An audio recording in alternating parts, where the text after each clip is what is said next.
Sekelompok pasukan terjun payung tula lapis baja Rusia menghancurkan awak mortir dan infanteri angkatan bersenjata Ukraina.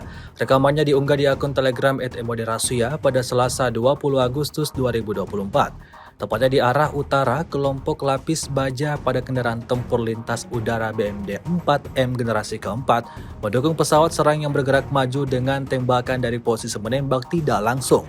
BMD 4M dilengkapi dengan meriam otomatis ganda kaliber 100 mm dan 30 mm serta PKT 7,6 mm. Pencitra termal memungkinkan kendaraan tempur menembak siang dan malam. Di markas Angkatan Bersenjata Ukraina terdapat awak mortir dan kelompok infanteri terlindung hingga 5 orang. Setelah mendapat sasaran, pasukan terjun payung bergerak ke posisi yang telah disiapkan dan melepaskan tembakan pada koordinat yang ditentukan. Operator UAV menyesuaikan tembakan kendaraan tempur. Ketiga kelompok lapis baja menyelesaikan target yang ditugaskan. Pesawat serang bergerak untuk merebut titik kuat. Mereka menduduki Opornik, membersihkannya dari infanteri angkatan bersenjata Ukraina dan menyerahkannya ke unit penguatan.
Download Tribun X sekarang, menghadirkan lokal menjadi Indonesia.